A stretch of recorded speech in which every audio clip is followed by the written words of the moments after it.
des cas des enfants qui sont associés avec les forces armées et les groupes armés. Mon nom est Ahmed Saled, je suis conseiller. Je suis joint par ma collègue Sandra et aujourd'hui, nous parlerons de l'Alliance pour les actions humanitaires. J'animerai avec ma collègue la séance d'aujourd'hui. Nous serons les guides pour cette discussion. Nous parlerons pour étendre nos connaissances et ouvrir un dialogue pour aider les enfants qui sont associés avec des forces armées. Aujourd'hui, on va mettre l'accent sur la gestion de cas. Comme vous le savez, c'est une pierre angulaire du travail avec les jeunes qui devient particulièrement complexe lorsqu'on parle d'enfants qui sont exposés aux forces armées. Les enfants ont des défis uniques, incluant la stigmatisation, des menaces à leur sécurité, des obstacles à l'éducation et les soins de santé. Les travailleurs qui les soutiennent veut dire qu'ils doivent naviguer à travers ces situations compliquées. Ils doivent avoir beaucoup d'empathie, de flexibilité et savoir mobiliser les jeunes. Nous voulions jeter la lumière sur cette problématique aujourd'hui. Nous allons entendre les praticiens qui travaillent sur le terrain au Soudan du Sud et au Nigeria, qui travaillent activement avec ces cas et développent des stratégies sur mesure pour les enfants. L'objectif de notre séance aujourd'hui vient en deux parties. Premièrement, nous voulons explorer les défis spécifiques que les travailleurs et les enfants auxquels ils font face. Deuxièmement, nous voulons partager des exemples pratiques et des leçons apprises à travers différents contextes. La séance durera environ 60 minutes. Nous aurons une discussion de panel modérée, suivie par une période de questions. Nous avons quelques notes de régie interne. Nous offrons l'interprétation en arabe, en français et en espagnol. Vous pouvez cliquer au bas de votre écran sur le petit globe pour choisir votre question. Vous pouvez également taper vos questions dans le chat ou dans la boîte Q et R au bas de votre écran. C'est là que vous devriez taper vos questions dans la boîte Q et R au bas de l'écran. C'est une petite case avec un point d'interrogation au centre. Ce webinaire est très important, donc nous partagerons l'enregistrement et toutes les ressources avec vous par la suite. Maintenant, je vous présente nos trois panélistes experts qui ont travaillé pendant des années dans le domaine. Nous avons Moussa Gamble. Il est un gestionnaire de projet à la Fondation Grandir en force au Nigeria, Grow Strong. Nous avons Clément Malish, qui est un gestionnaire de projet au plan international du Soudan du Sud. Et nous avons finalement Félix Ojuk, qui est un conseiller expert pour l'Alliance du Soudan du Sud des enfants dans la guerre. Donc, ils vont nous parler de différents aspects des conflits, nous donneront une idée plus approfondie de quoi a l'air une gestion de cas pour ces enfants qui sont exposés aux forces armées. Donc, nous allons débuter. J'aimerais avoir vos idées sur les questions suivantes. Premièrement, quels sont certains des défis persistants ou inattendus auxquels les travailleurs font face lorsqu'ils veulent soutenir les enfants? C'est à vous. Merci beaucoup pour votre question.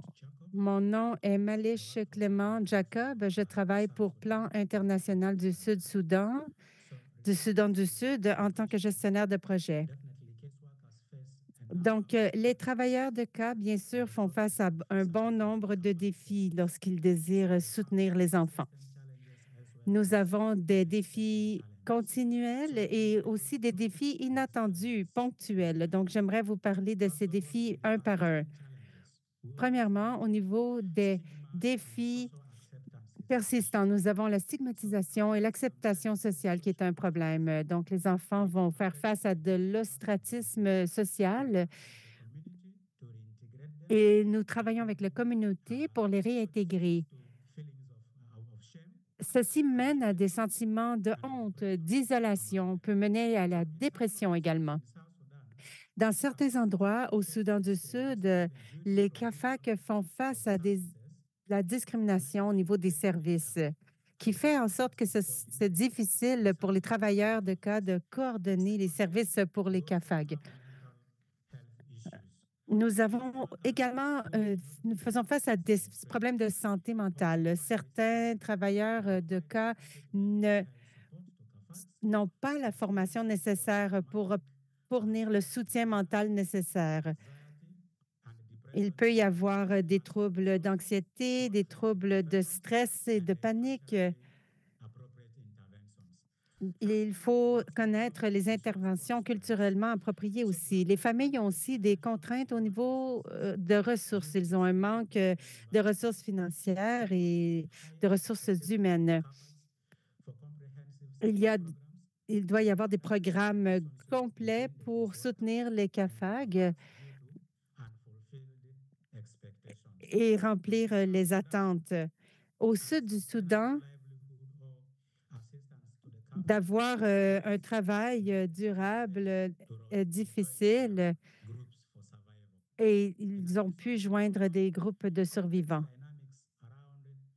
Nous avons aussi une dynamique complexe au niveau de la socio-écologie des enfants. Des fois, les travailleurs sociaux ont de la misère à aider les familles et à les réunir et à les réintégrer. Des fois, les travailleurs sociaux rencontrent des familles qui ne sont pas capables ou qui ne veulent pas réaccepter ces enfants chez eux. Ils ont peur de disputes non résolues, ce qui fait en sorte que les processus de réunification et de réintégration se rallongent, se prolongent. Whose relatives could not be Nous found. offrons des services pour les enfants pour lesquels nous ne retrouvons pas leur famille. Certains d'entre eux vivent indépendamment lorsqu'ils arrivent à 18 ans. Un autre défi a été associé avec un manque de collaboration avec les parties prenantes et un manque de coordination. Donc, il y a de la difficulté à gérer les CAFAG dû à ce manque de collaboration avec les parties prenantes. Des fois, l'information par rapport à l'effet qu'il y a des CAFAG présents prend du temps, prend des semaines et aucune action est entreprise à cause de ce manque de communication. Nous avons aussi des défis inattendus. L'un d'entre eux sont les normes culturelles et les rôles des sexes. Les stéréotypes au niveau des rôles et des sexes va toujours créer des problèmes au niveau des garçons et des jeunes filles. Les garçons peuvent se sentir une pression de se conformer au rôle traditionnel masculin. Les jeunes filles ont aussi des stigmatisations supplémentaires reliées à la violence sexuelle. Donc, les travailleurs sociaux doivent être au courant de cette dynamique culturelle lorsqu'ils s'occupent des CAFAG, car les stéréotypes des genres et des sexes peuvent les empêcher à s'ouvrir au soutien et à demander de l'aide. Nous avons aussi des défis spécifiques au contexte. Donc, c'est les, riv- les- c'est la concurrence entre les groupes rivaux. Donc, il y a une organisation dans le sud du Soudan qui est organisée en différents groupes rivaux. Donc, nous divisons les jeunes de 7 ans à 11 ans, de 12 ans à 20 ans, de 21 à 30 ans et les aînés de 31 ans et plus. Ces groupes, en particulier les plus jeunes de 12 à 30 ans, vont rester dans leur campement.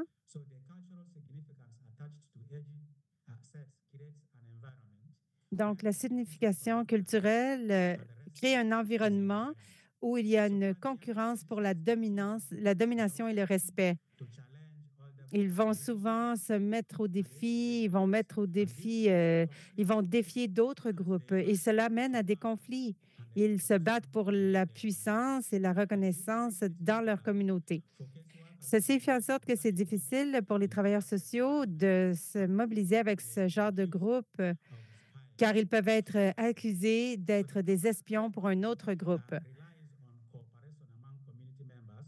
Donc, le travail repose sur la coopération et le soutien des familles.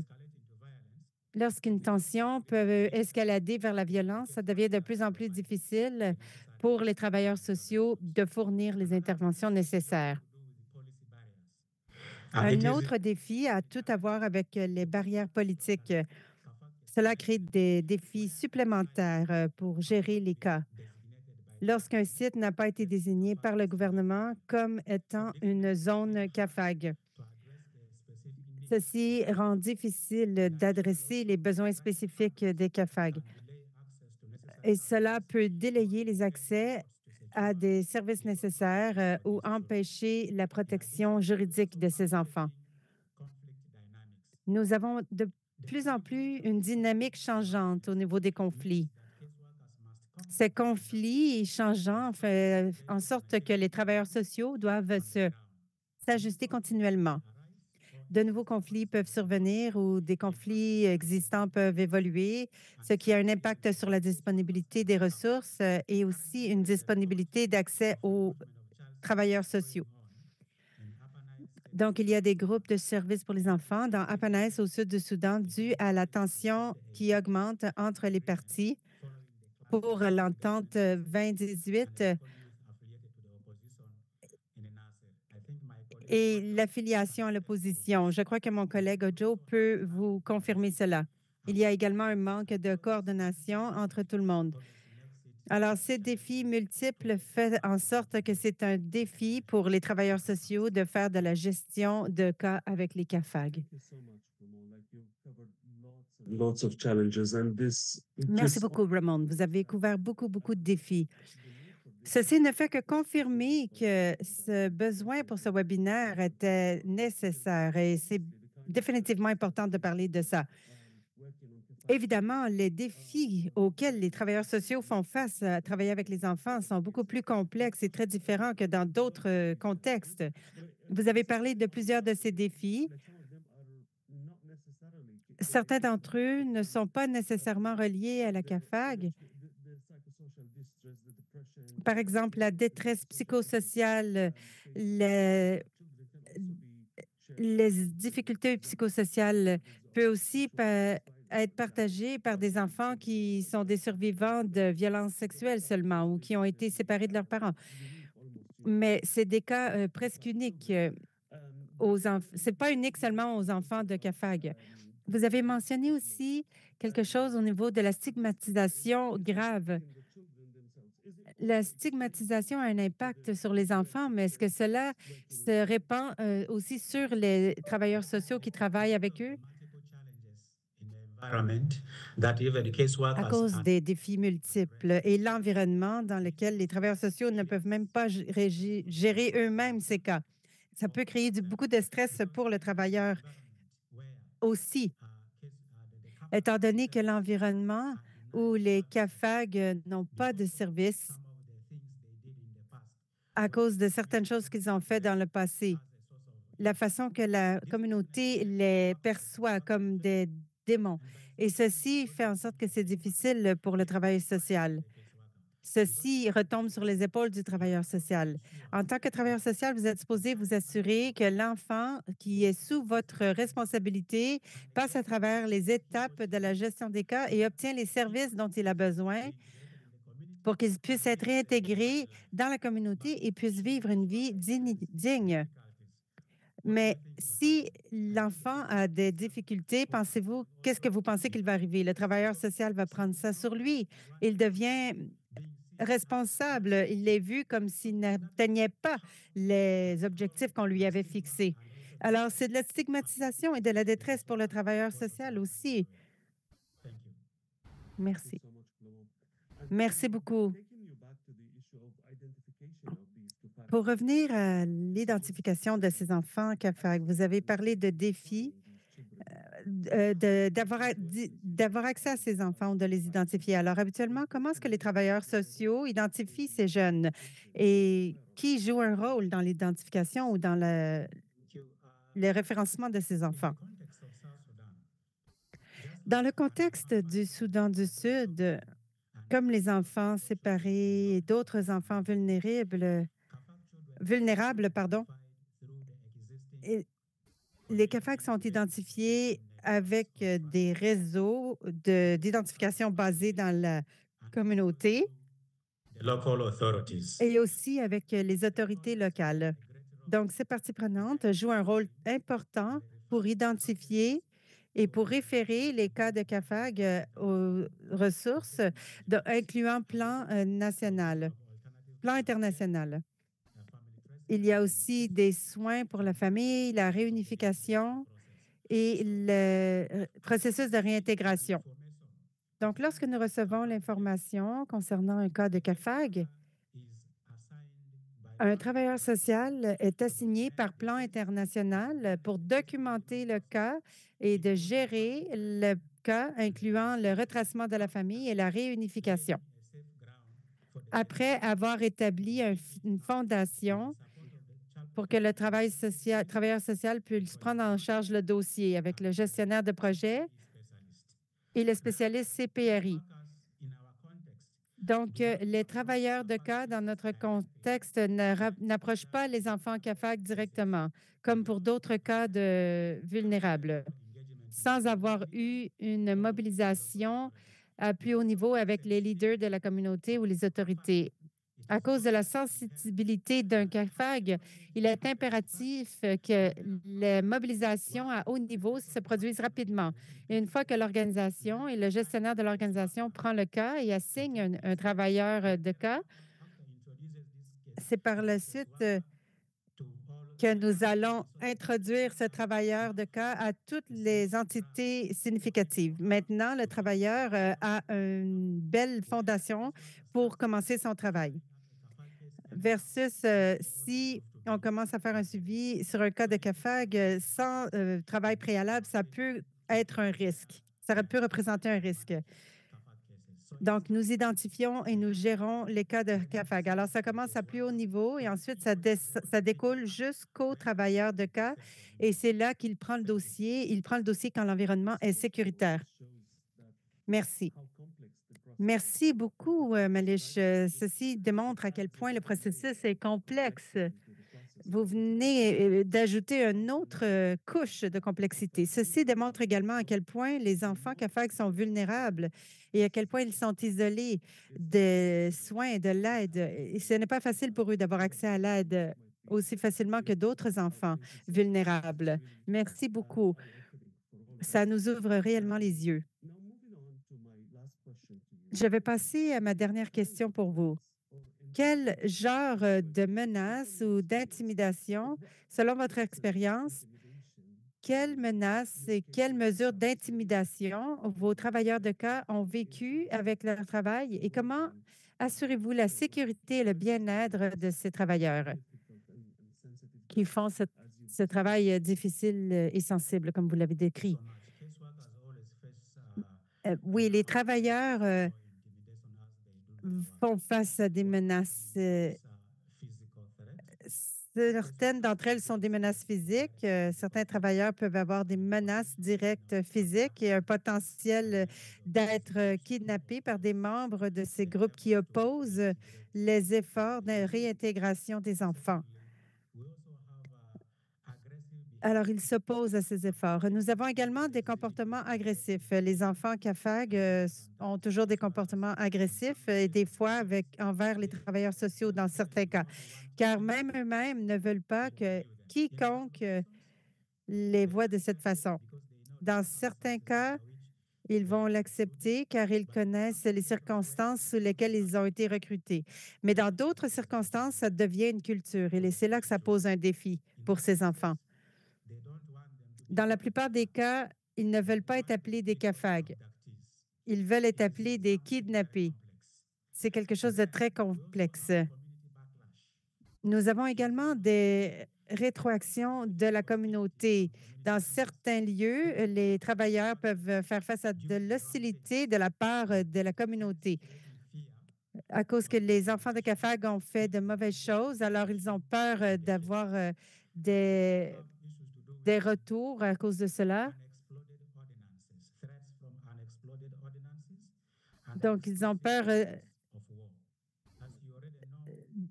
Il y a aussi des menaces de guerre. Ils ont peur de représailles.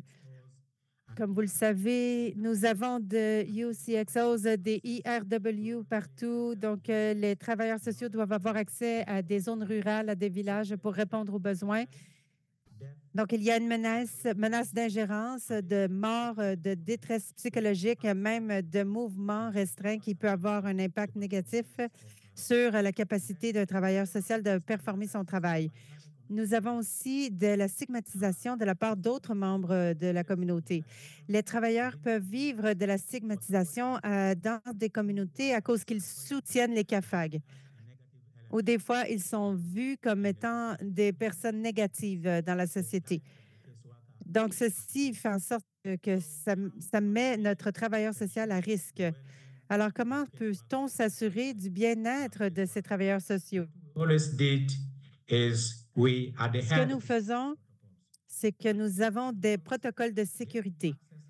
Ceci implique à avoir des autorisations des autorités pour que l'équipe des travailleurs sociaux puisse voyager sur le terrain avec supervision. Ils ont même les documents qui les autorisent à aller là-bas. Alors, ceci inclut d'informer le chef de la communauté, de lui dire que les travailleurs sociaux s'en viennent au cas où il y aurait des circonstances inattendues. Donc, c'est la façon que nous pouvons assurer la sécurité des travailleurs de première ligne. Deuxièmement, nous faisons du soutien régulier pour nos travailleurs sociaux. Nous faisons cela en ayant une communication ouverte avec les travailleurs sociaux. Nous les encourageons à partager tous les défis auxquels ils font face. Donc, il peut y avoir des conférences organisées à l'interne ou à l'externe où les participants et les groupes de travail peuvent partager leur expérience, proposer des solutions actionnables pour adresser ces défis. Ceci maintient le moral du travailleur social à un bon niveau. Il y a un bel équilibre entre la vie de famille et le travail. Alors, on permet aux travailleurs sociaux de prendre des congés pour pouvoir se rafraîchir les idées et pour pouvoir évacuer le stress qu'ils ont vécu. En faisant cela, ça peut redynamiser les travailleurs pour continuer à livrer les services. Nous avons aussi de l'argent.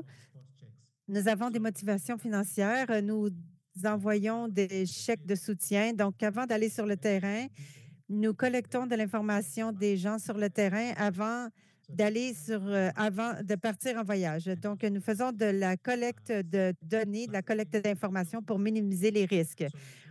Finalement, nous offrons des formations pour le soutien psychologique, des bien-être, des premiers soins psychologiques et des stratégies de prendre soin de soi-même. Donc, les travailleurs sociaux savent qu'il faut rester en sécurité, il faut rester sécuritaire. Alors, ils sont bien préparés pour faire face à une diversité de cas dans leur travail. L'interprète s'est trompé, il n'a pas dit qu'il leur donnait des incitatives financières. Donc, tout cela a été mis en place pour s'assurer que les travailleurs sociaux peuvent aller sur le terrain et gérer des dossiers et ils sont protégés d'une certaine manière avec cela. Merci pour votre question. Merci, c'était très puissant et très intéressant. Ceci démontre à quel point nous devrions nous concentrer à aider les travailleurs sociaux pour qu'ils puissent faire leur travail qui est complexe et difficile. Donc maintenant, nous allons passer à Félix. Merci beaucoup, Malish. Donc, Félix, continuons sur ce que Clément vient de dire. Donc, quels sont les défis persistants auxquels les travailleurs sociaux font face?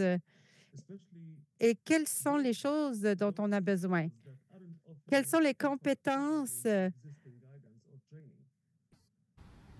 qui sont nécessaires? Merci beaucoup. Merci beaucoup à mon collègue Malish Clément, premièrement, et merci d'avoir parlé de toute cette histoire et de tous ces détails du travail social avec les CAFAG, qui est une situation très complexe à gérer. Donc, comme mon collègue a expliqué sa préoccupation, maintenant vous comprenez la complexité des situations que nous devons gérer. Ce n'est pas juste une gestion simple des enfants.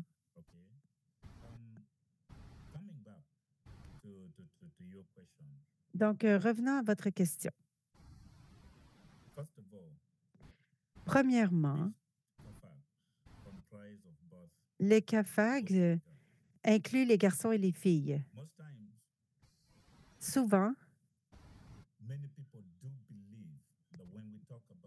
beaucoup de gens pensent que lorsqu'on parle de ces CAFAG, on réfère seulement aux garçons. Et et la plupart des gens pensent que ce ne sont que des enfants qui ont été actifs dans les fronts de guerre. On a tendance à penser cela, qui sont des enfants qui ont pris différents rôles dans les groupes armés et les forces armées. Donc, les défis sont très diversifiés.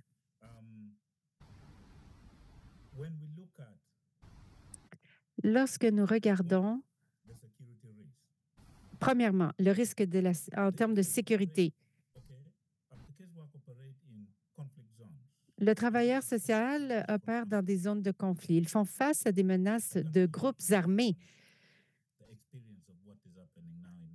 Je peux même vous parler de l'expérience de ce que je vis présentement dans mon pays.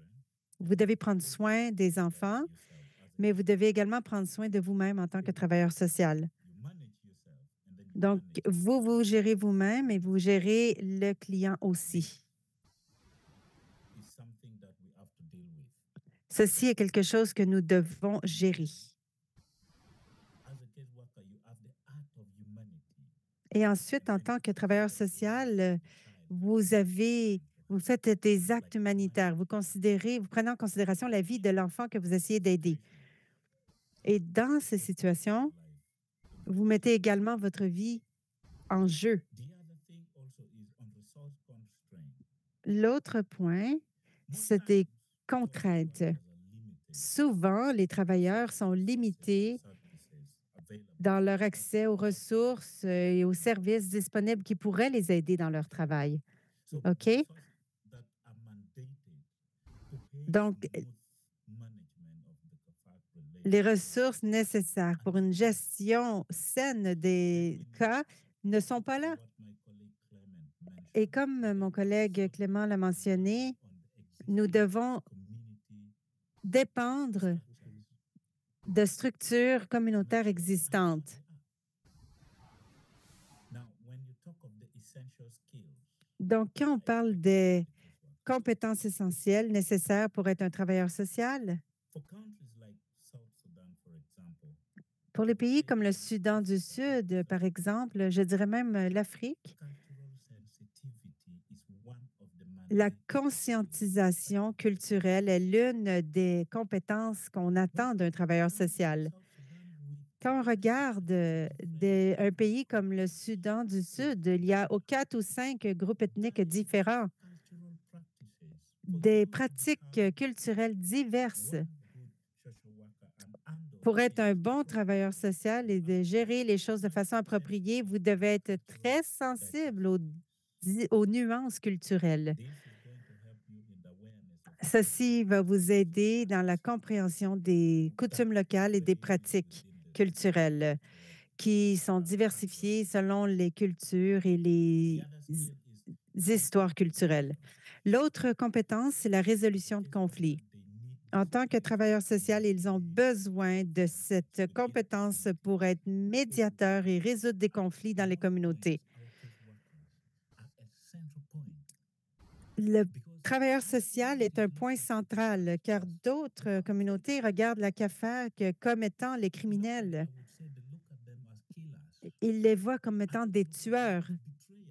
D'autres les voient comme des personnes qui les ont trahis. Et en tant que travailleur social, ils doivent créer un équilibre pour s'assurer que ces enfants sont mis dans les bonnes situations, qu'ils ne sont pas exposés à toute cette violence. Then, if they don't have these skills, Alors, s'ils n'ont pas cette compétence, ils vont finir par faire plus de mal que de bien. Ça, c'est très puissant. Il y a d'autres compétences comme être des militants, de savoir donner des soins et être informé des traumatismes. Mais moi, j'aime mieux parler des compétences contextuelles qu'on ne prend pas toujours en considération. Ensuite, il y a des compétences avancées comme le soutien psychologique. Vous savez, comme mon collègue a mentionné un peu ces compétences, ça aussi, ça peut avoir un effet. Et en tant que groupe de travailleurs sociaux, d'une façon ou d'une autre, ils n'offrent pas souvent de soutien psychologique aux CAFAG eux-mêmes, et même à leurs collègues de travailleurs sociaux, car il y a des cas complexes que des personnes regardent à droite et à gauche et n'ont pas la bonne approche. Je vous parle de compétences spécifiques. Et l'une des dernières compétences pourrait être des techniques de mobilisation communautaire. Vous devez avoir des méthodes efficaces pour mobiliser les communautés résistantes pour qu'elles comprennent que ces enfants appartiennent à la communauté et qu'ils sont nos enfants. Nous avons alors une responsabilité collective à prendre les torts et les redresser et que la communauté comprenne que deux torts n'égalent pas à un bien. Deux mal n'équivaut pas à un bien. Il faut aider les enfants. C'est comme ça qu'on va gagner. Et lorsque nous stigmatisons les enfants et qu'on le traite comme s'il était le moins utile dans la communauté, on se fait du mal à nous-mêmes. Merci beaucoup. C'est à vous. Merci beaucoup, Félix. C'était très utile et intéressant.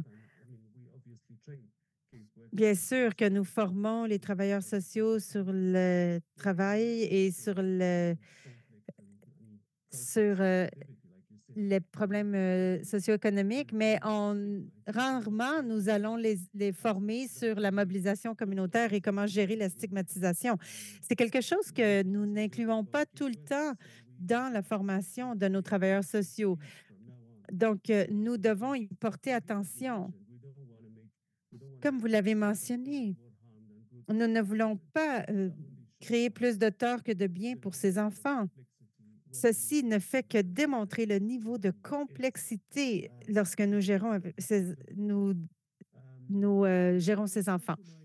Donc maintenant, nous passerons à ma prochaine question.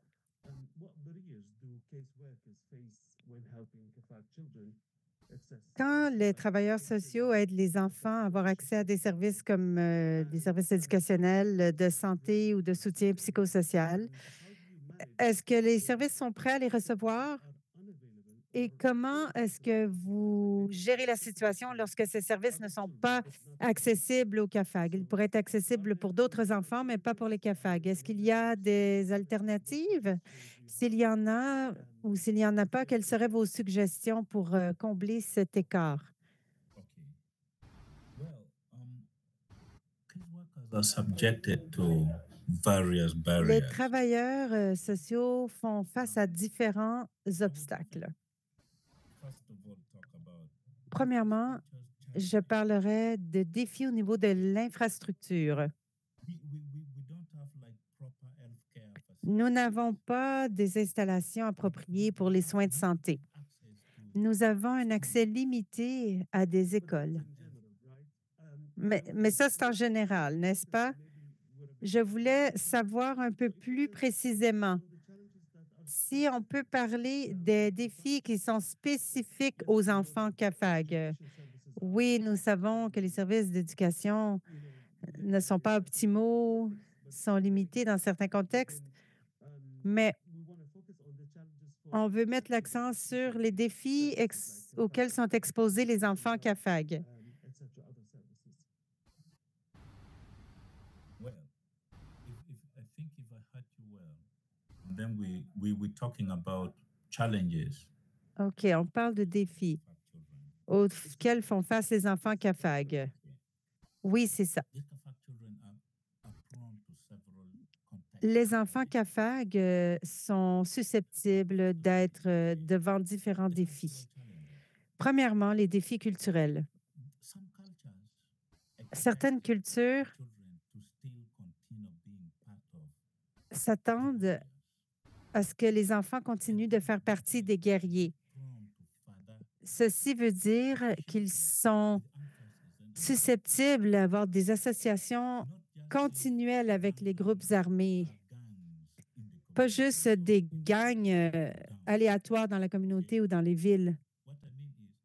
Ici, ce que je veux dire, c'est que vu qu'ils se sont déjà associés avec des groupes armés, ils sont perçus comme des candidats potentiels pour d'autres rôles dans les conflits continus. Et ça, c'est l'un des défis. Et l'autre défi, je dirais,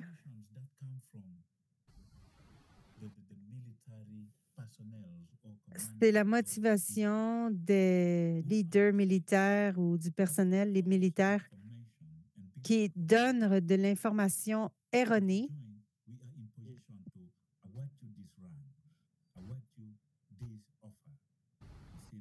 Donc, ils disent, c'est maintenant que tu donnes tout ce que tu as pour ton pays. C'est maintenant le moment de te donner entièrement pour le pays. Si tu aimes ta communauté, tu aimes ton pays. Alors, les enfants sont convaincus et sont recrutés. Un autre défi auquel nous faisons toujours face,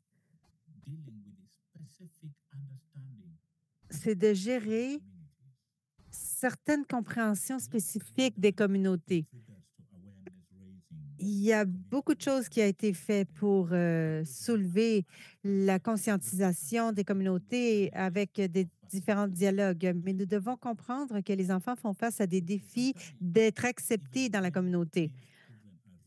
Parfois, même quand ces enfants sont réintégrés ou réunis avec leur famille, dans leur mentalité, dans leur tête, ils sentent qu'ils sont seuls. Ils sont seuls. Ils sont laissés à eux-mêmes. Dans leur tête, ils sont quand même avec les forces armées. Et tout autour de l'environnement indique, tout autour d'eux leur indique qu'ils ne sont pas acceptés. Et ça, c'est le plus grand défi. Donc, des fois, de gérer ce genre de cas, on regarde les chiffres, les statistiques, mais la réalité n'est pas la même. La situation réelle, c'est que ces enfants ne sont pas acceptés. Désolé, vous alliez dire quelque chose? Moi, ce que je voulais dire, en tant que partenaire, nous devons regarder l'accomplissement de la tâche, mais l'impact sur l'enfant, c'est ça qu'il faut regarder. C'est à vous. Merci beaucoup, Félix. Vous avez de bons points qui nous font réfléchir. Des fois, on pense qu'on a réintégré un enfant, mais comme vous l'avez dit, nous ne l'avons pas réellement fait. Nous l'avons mis dans les statistiques comme un bénéficiaire, mais dans la réalité, il reste encore beaucoup à faire avant que cet enfant soit réintégré réellement dans la communauté. Ce sont des leçons et des idées très utiles. Merci, Félix. Maintenant, nous allons passer à ma dernière invitée, Moussa. Jusqu'à quel point est-ce que le soutien de la famille peut aider la réintégration des CAFAG?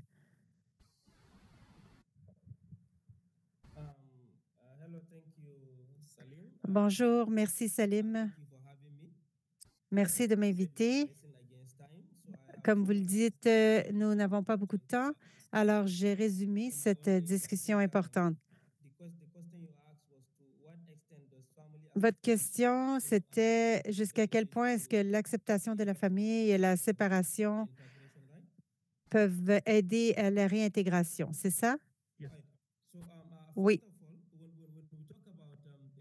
Premièrement, lorsqu'on parle de la réintégration des enfants qui sont associés avec des groupes armés et des forces armées, on ne parle pas juste de les réintégrer dans la communauté, mais de les réintégrer dans leur propre famille également. Donc, la première étape d'acceptation, c'est au niveau de la famille.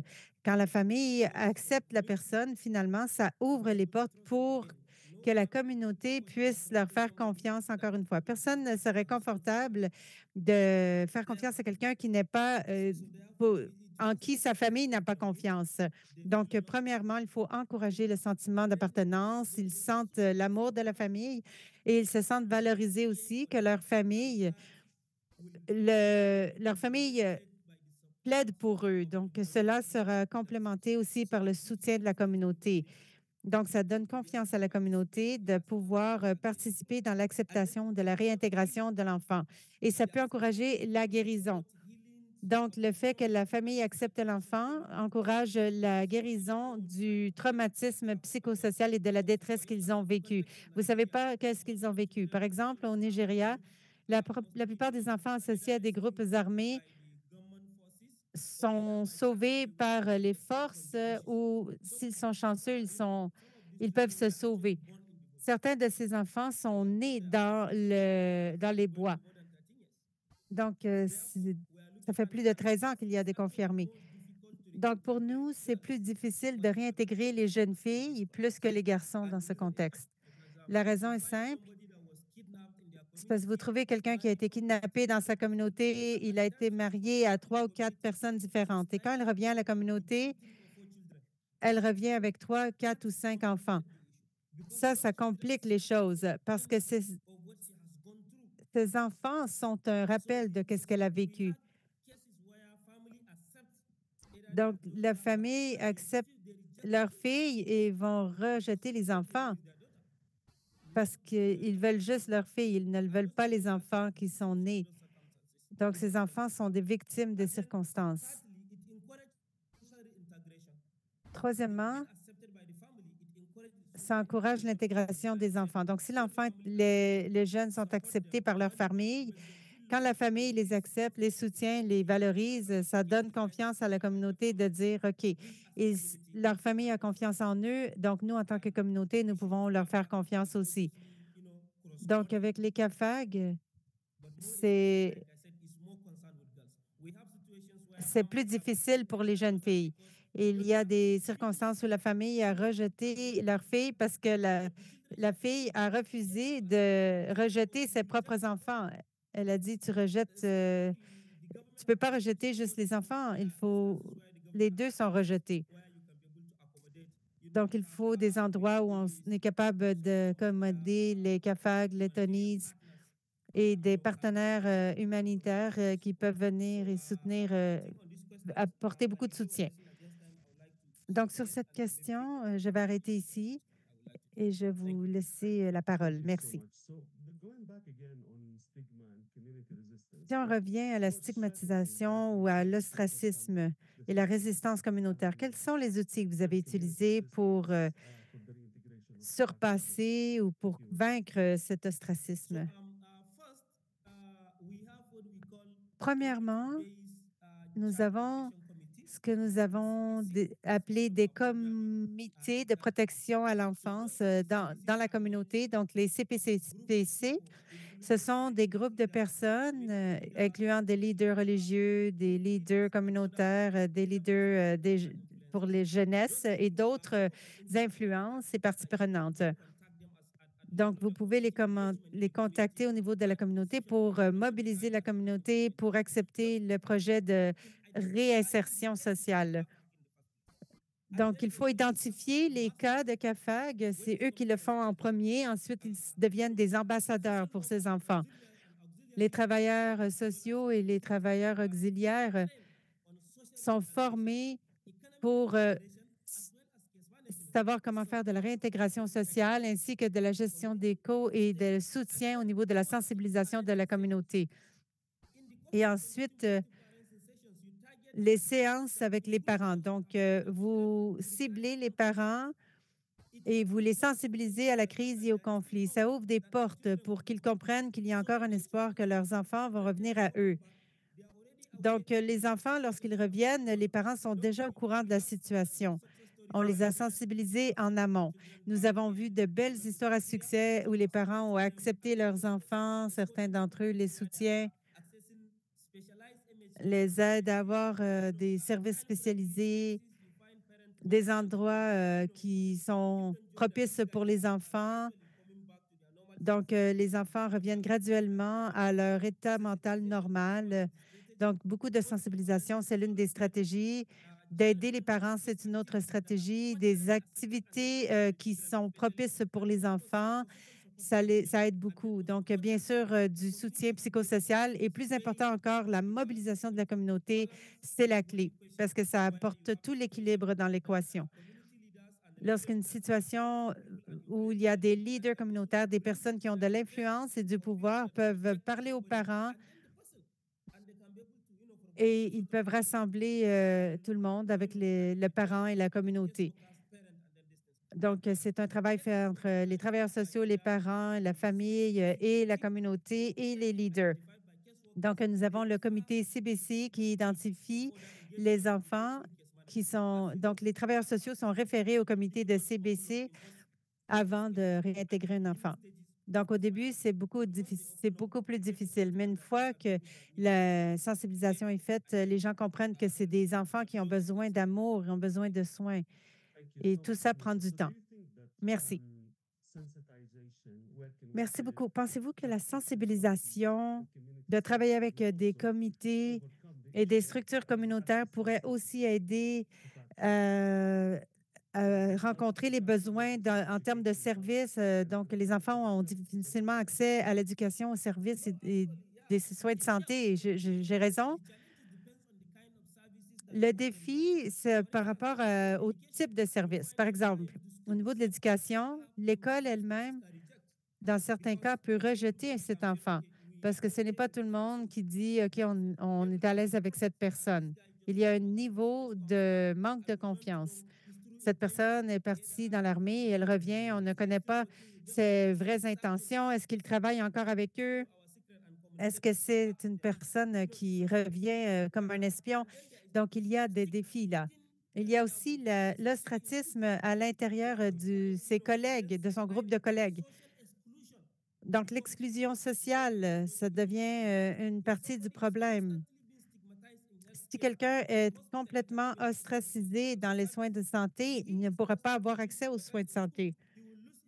Et à l'école non plus. S'il est ostracisé et rejeté, il va perdre son intérêt à aller à l'école. Donc, on essaie d'établir des classes de cours où les enfants sont rassemblés ensemble et on parle de pourquoi ces personnes sont des victimes et pourquoi on devrait les rapprocher de nous.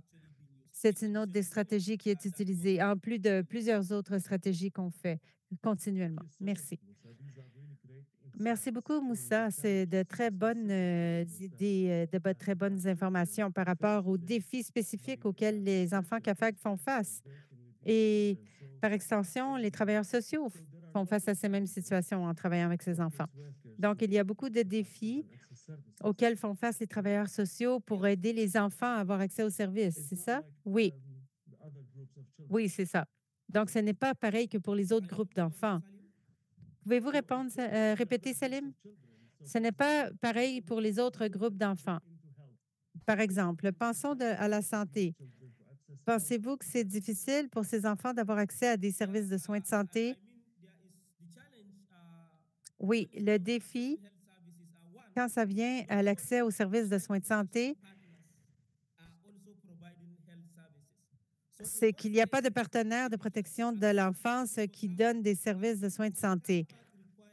Donc, CAFA, comme vous le savez, ont besoin d'interventions multisectorielles, des services multisectoriels.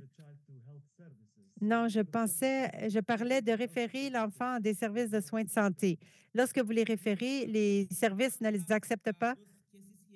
Non, nous n'avons pas ce cas ici au Nigeria parce que les services de santé sont des institutions publiques et les institutions publiques ne peuvent pas ostraciser. Si vous êtes un patient, je suis un patient, il y a plein de patients dans la salle d'attente.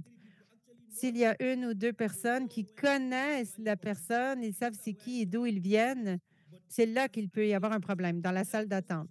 Mais au niveau de l'institution ne va pas discriminer, mais en fait, ils nous ont apporté beaucoup de soutien et ils ont été de très bons partenaires avec les partenaires humanitaires parce que la plupart des enfants référés vont là. Dans certains cas spécialisés, on les réfère à des psychiatres. Dans d'autres cas, on les envoie dans des installations américaines de santé. Donc, nous avons plusieurs partenaires qui fournissent du financement pour ces enfants, pour qu'ils puissent avoir accès à des services médicaux. Nous donnons des services médicaux pour les enfants aussi, des travailleurs sociaux. Nous avons des enfants qui ont été séparés. Donc, toutes ces choses, des fois, ont besoin de services médicaux et on peut le faire dans les institutions médicales également. Merci beaucoup, Moussa. Je ne pourrais jamais vous remercier assez pour toutes ces belles informations. C'est très utile pour tous ceux qui nous écoutent. Et merci encore pour votre flexibilité sur le temps. Il nous reste 10 minutes pour vos questions. Puis-je vous demander de mettre vos questions dans le QR au bas de l'écran?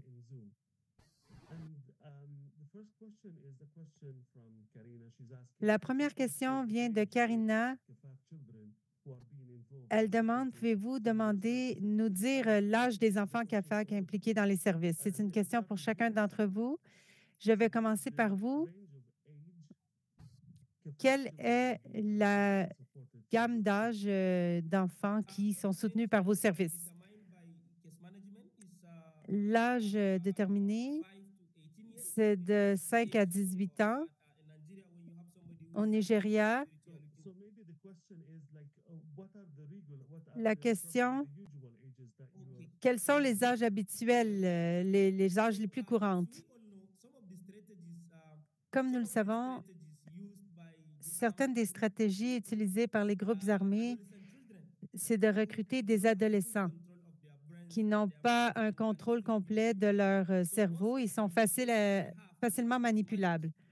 Dans la plupart des cas que nous avons des enfants de 9, 10, 11 jusqu'à 15 ans. On n'a pas souvent, honnêtement, c'est rare de voir quelqu'un en haut de 18 ans. On a 9, 10, 11. Pour les jeunes filles, tu peux avoir 7 à 8 ans. La plupart des filles qui ont été utilisées comme des bombes de suicidaires étaient des filles. Plus, donc, vous dites de 14 à 17 ans? Non, de 9 ans à 15 ans. Aussi jeune que 9 ans. Oui, aussi jeune que 9 ans. On a des enfants CAFAG. Ils sont très destructifs, en fait. Ah, wow, c'est vraiment terrible. Donc, il y a quelques questions par rapport à la sécurité dans la gestion des cas. Quelles sont les recommandations que vous auriez pour assurer la sécurité de ces enfants CAFAG? J'aime cette question. Merci, Salim. Notre organisation, l'une des choses qu'on a pris très sérieusement, c'est la sécurité des gens avec qui nous travaillons, qui sont dans les premières lignes. Les travailleurs sociaux, ce que nous faisons, ce qu'on appelle, c'est la détox. Donc, on les ramène de la ligne de front et on les détoxifie. Parce que des fois, lorsqu'ils sont dans cet espace, ils ont besoin de se détoxifier eux-mêmes. Ils ont besoin de ce service. Donc, on leur donne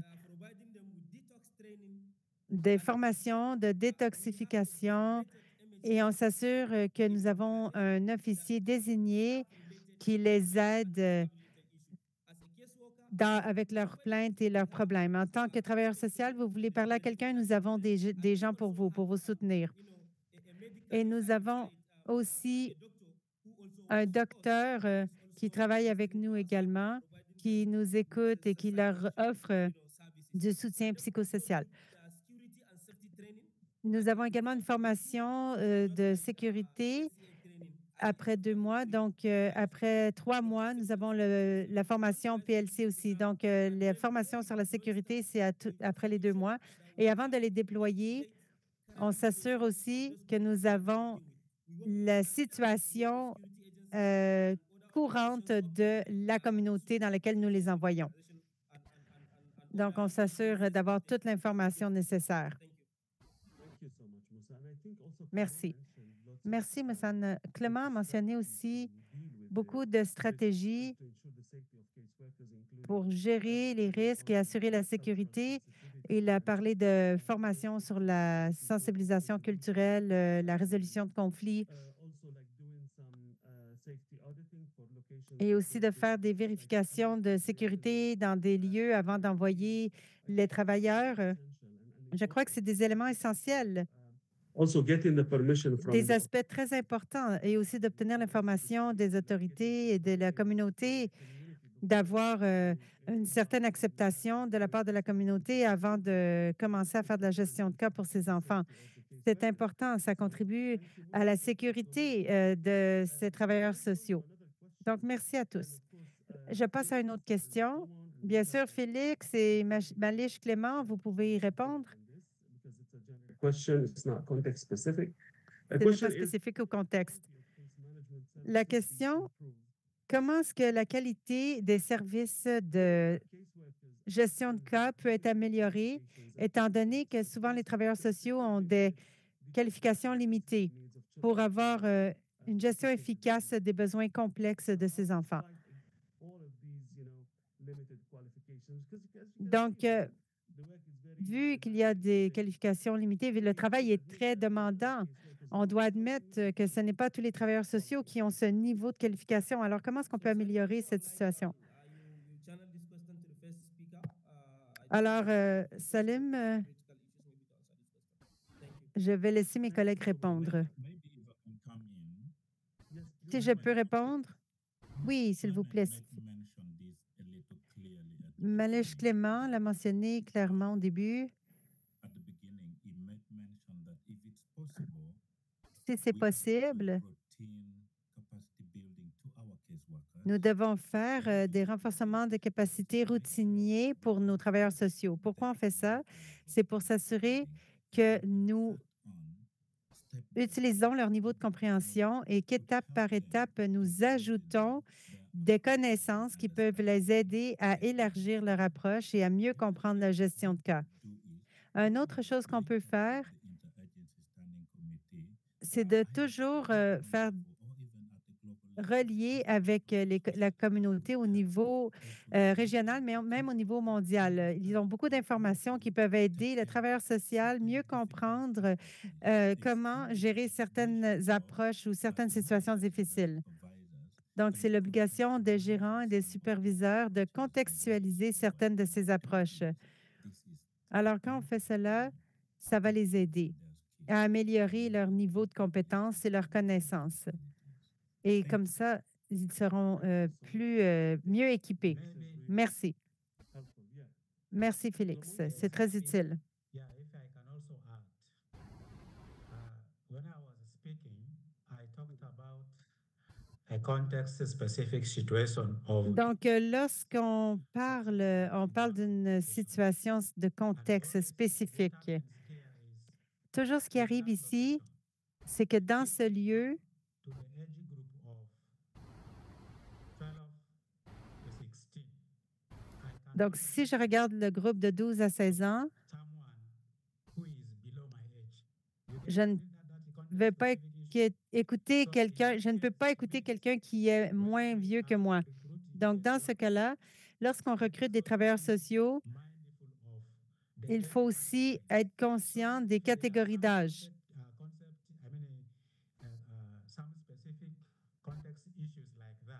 Donc, s'il y a des problématiques spécifiques au contexte comme cela, nous pouvons déployer une personne spécifique pour un groupe d'âge spécifique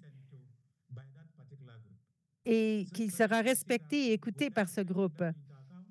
Donc, si on ne prend pas ça en compte, vous allez toujours manquer dans votre travail. Mon collègue du Nigeria a parlé de différents défis. Félix aussi. Ils ont parlé de conflits, de la sensibilité au conflit, dans la sensibilisation au conflit. Dans le passé, la plupart des formations, on parlait plutôt du processus de gestion de projet, des préoccupations de protection de la jeunesse et de soutien psychosocial. Mais maintenant, lorsque vous arrivez dans un environnement où vous devez aussi gérer un conflit, cela veut dire que nous devons former nos travailleurs sociaux pour de la gestion de conflits. Sans ça, ils ne pourront pas rien faire. Car dans ce contexte, vous devez gérer le conflit rapidement pour que vous ouvriez la porte au CAFAG, que vous puissiez y avoir accès pour pouvoir vous occuper de lui, que vous puissiez mobiliser les ressources et les services nécessaires. Sans cette compétence, on ne peut même pas avancer. Donc, on doit réviser notre approche de formation ou de renforcement des capacités des travailleurs sociaux. On doit leur donner tout ce dont ils ont besoin, tous les outils dont ils ont besoin pour faire avancer l'étude de cas. Donc, pour conclure, merci beaucoup à tous nos panélistes pour votre temps et merci à chacun d'entre vous, les participants, d'avoir été ici avec nous. Donc, quelques commentaires importants. Abigail dit que les travailleurs sociaux ont leur propre expertise aussi. Elle demande que notre prochaine discussion, nous pourrions entendre les enfants CAFAG eux-mêmes nous parler. Oui, Abigail, merci. Nous allons essayer de poursuivre cette discussion. Je vous demanderai à chacun d'entre vous de continuer cette discussion sur notre communauté de pratique. Vous allez trouver le lien dans le chat. Nous allons poursuivre notre discussion. Je vais lancer un sujet sur le travailleur social de la CAFAG. S'il vous plaît, partagez votre expérience, demandez vos questions, écrivez vos commentaires. Merci à chacun d'entre vous. Nous avons bien hâte de vous revoir. Bonne journée. Désolé.